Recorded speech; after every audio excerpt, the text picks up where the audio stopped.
Un menor con retraso o trastornos del lenguaje que no es atendido tendrá complicaciones al momento de socializar. Y todo porque sus compañeros lo relegarán y él se aislará para no ser objeto de burlas. En un estudio realizado por la Fundación UNAM en 2019, publicó en su blog que al menos el 7% de los niños sufre alteraciones del lenguaje. La importancia de este dato repercute en el desarrollo posterior, ya que los niños con alteración del lenguaje que no son tratados ven afectado su desarrollo en la comprensión y es probable que presenten dificultades de aprendizaje en áreas como la lectoescritura, manejo de números y hasta dislexia. Graciela Galán López, 2019, académica de la Facultad de Psicología de la UNAM.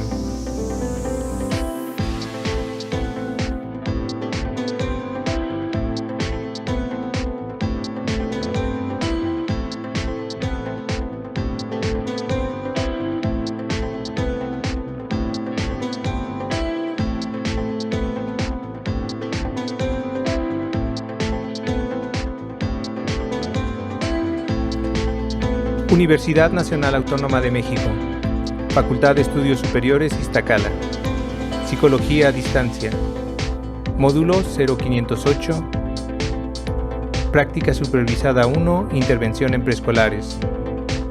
Nombre del alumno, Eduardo Miguel Pérez, matrícula 4211-0705-0. Este trabajo se lleva a cabo bajo la tutoría de la maestra Talía Rebeca González Morales.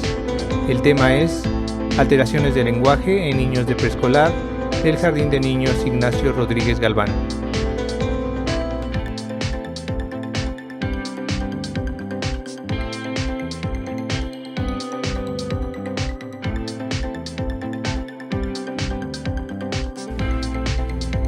Muchas gracias por haber participado en el formulario. Como se habrán dado cuenta, algunas de las preguntas no eran para mí o para mi investigación. En realidad eran para ustedes, para que fueran conscientes sobre si realmente conocen a sus hijos, si saben quiénes son sus mejores amigos, cuál es su color favorito, sus sueños, sus anhelos, sus motivaciones, o cuál es la mejor parte del día para ellos. Si conocían las respuestas, felicidades. Si no, creo que es un buen momento para acercarse un poco más a ellos.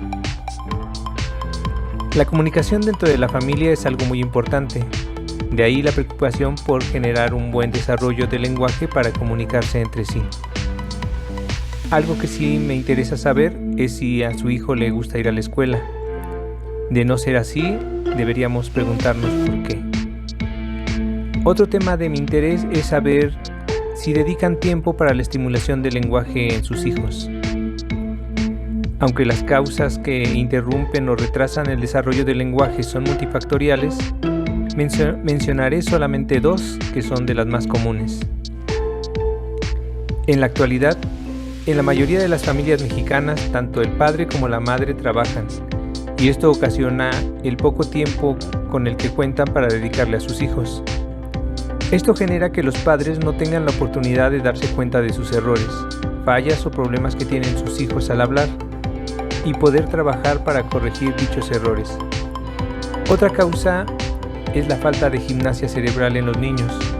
Correr, brincar, hacer ejercicio, jugar. En la época actual los niños pasan gran cantidad de tiempo viendo la tele, jugando con el celular, la computadora o la tableta. Y esto ocasiona que los niños se aíslen y que cada vez haya menos interacción entre ellos. Gómez, 2017.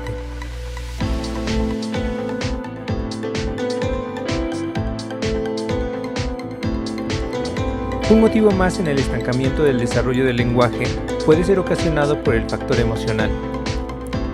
Por muchos años se han concentrado los esfuerzos por crear estrategias y planes de estudio para los estudiantes en un mejor aprovechamiento dentro de las aulas.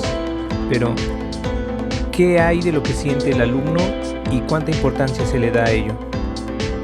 Recientemente se ha demostrado que las emociones tienen una gran influencia en el desempeño académico. Para Pacheco, Villagrán y Guzmán, 2015, la razón es que cuando la enseñanza incorpora las emociones, los resultados son muy superiores a aquellos que se obtienen de aquel proceso impersonal y desprovisto de todo lo afectivo. Citado en Pulido y Herrera, 2017.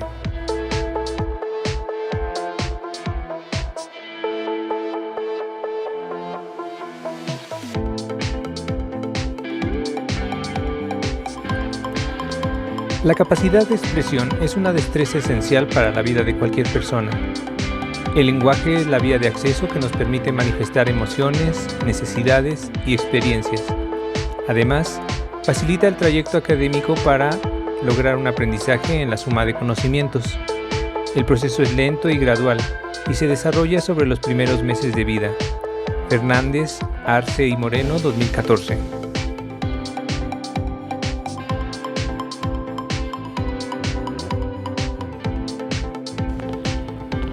La relación de los problemas de lenguaje por trastornos es variada.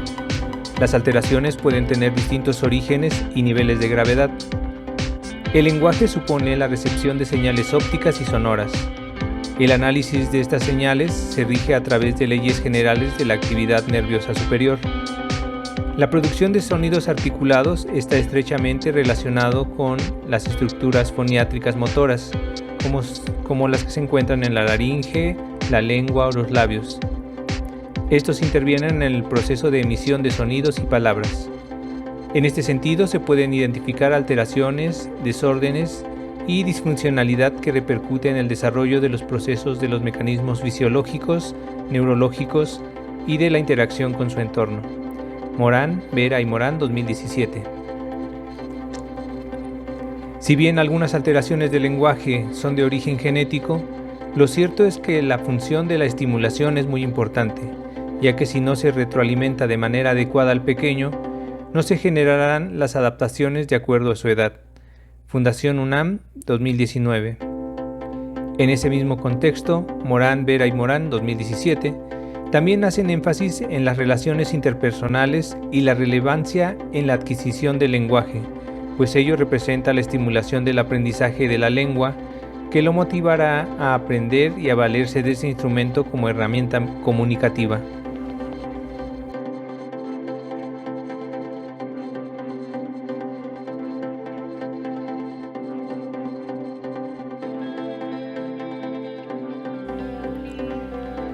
Por lo anterior, podemos destacar que los aspectos a considerar para un buen desarrollo del lenguaje son las bases genéticas y fisiológicas, que le permitirán articular de manera correcta las palabras, el factor emocional que le hace estar motivado para seguir aprendiendo y la estimulación por parte de padres y maestros de los pequeños.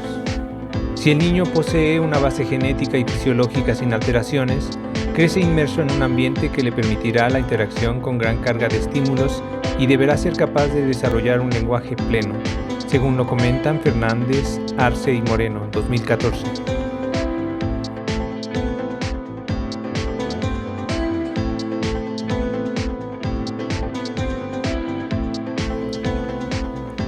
Un lenguaje normalizado se entiende como aquel en donde existe un uso correcto de las palabras, atendiendo y entendiendo su significado, un desarrollo léxico con un vocabulario de calidad y cantidad, una articulación clara que nos permite entender cada palabra que se manifiesta, una estructura gramatical adecuada donde hay un orden lógico de las palabras, una fluidez con ritmo y velocidad apropiada y un tono y entonación adecuados, según lo mencionan Arce y Moreno, 2014.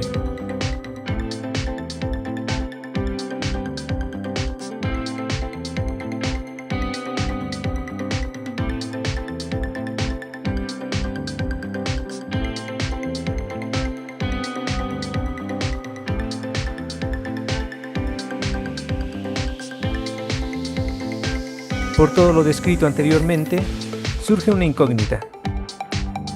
¿Es posible recuperar el tiempo perdido dentro del desarrollo del lenguaje de un ser humano? En algunas ocasiones, los niños no ingresan al preescolar por factores como la economía, lo que nos lleva a pensar que la situación no está tan cómoda como para invertir en su educación en un jardín de niños en este momento. Otro factor común se debe a los cambios de domicilio, donde ya no alcanzamos un lugar para nuestros hijos en las escuelas de los alrededores al nuevo lugar de residencia. O quizás simplemente por la creencia de que aún están muy pequeños para ir a la escuela. Ya cuando tenga 5 años lo enviamos sin problema, podríamos llegar a pensar. Si se han enfrentado a este tipo de situaciones, quiero compartirles la historia de un personaje que nos ayudará a entender de mejor manera lo que sucede si no le damos la debida importancia a los procesos de desarrollo que deben alcanzar nuestros hijos.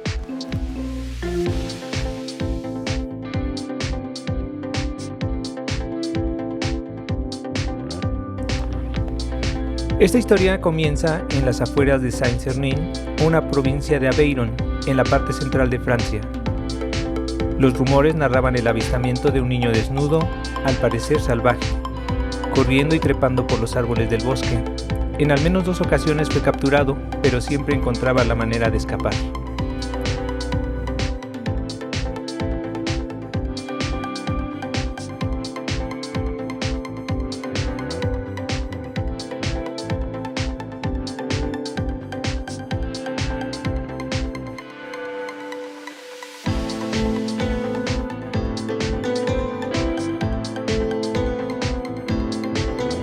El 18 de enero de 1800 es capturado por tercera vez aquel niño desnudo. Tenía la cara y las manos llenas de cicatrices. Aparentaba tener unos 12 años, pero tenía una estatura de 1,35 m aproximadamente. Esa es una estatura menor para un niño de esa edad. Aquel niño no respondía de ninguna manera ante los cuestionamientos que se le hacían, por lo que se llegó a pensar que el niño era sordo y mudo.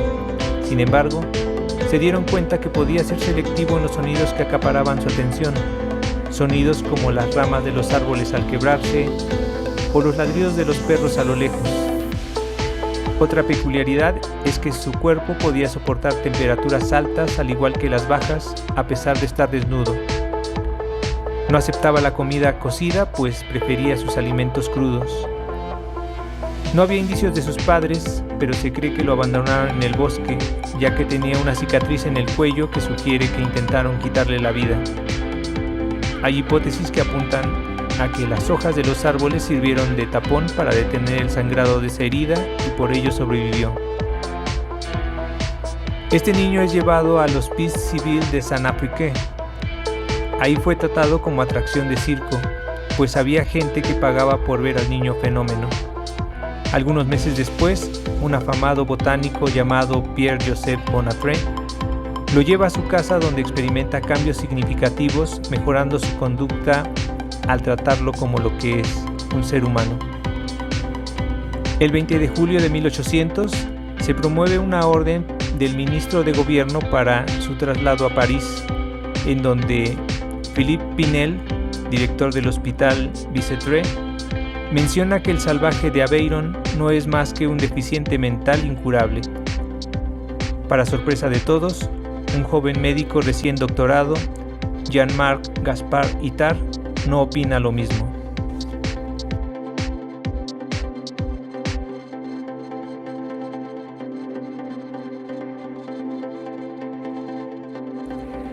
Al descubrimiento de este niño salvaje, los filósofos ven la oportunidad de despejar incógnitas sobre si estaría desprovisto del sentido moral, tendría un sentido moral natural y una bondad originaria, son innatas o adquiridas las cualidades, el comportamiento y las ideas que definen a los seres humanos, cuál es el efecto del contacto social durante años de formación y si se puede superar esta carencia.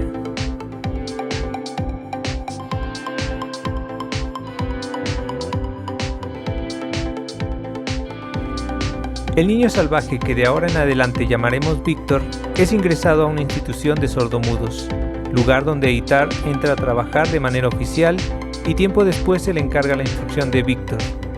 Para ello, se hace de los servicios de una ama de llaves que le ayudará a cuidarlo.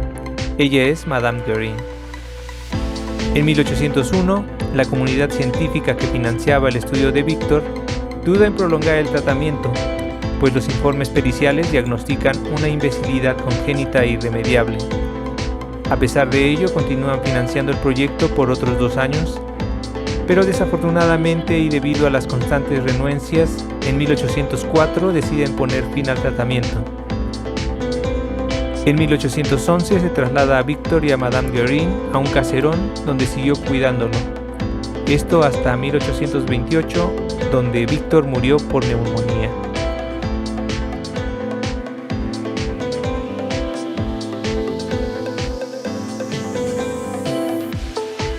En conclusión, el desarrollo del lenguaje depende de sus bases genéticas y fisiológicas.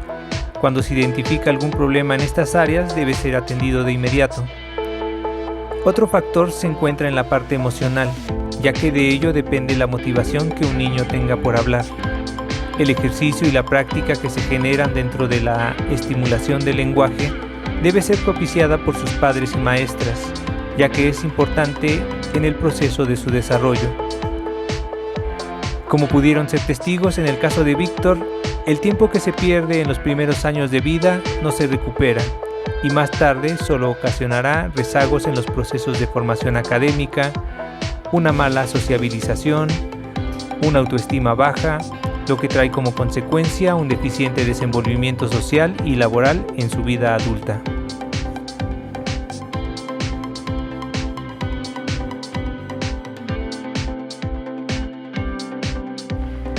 Cierro con esta frase. El desarrollo del lenguaje es parte del desarrollo de la personalidad, ya que es la forma más natural de expresar sus pensamientos y establecer un entendimiento entre personas. María Montessori.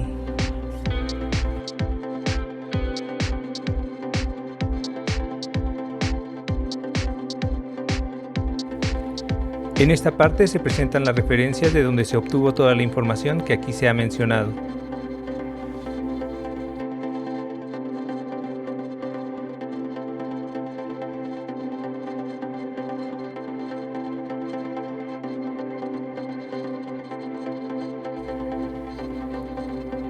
Y hasta aquí con esta presentación sobre el desarrollo del lenguaje.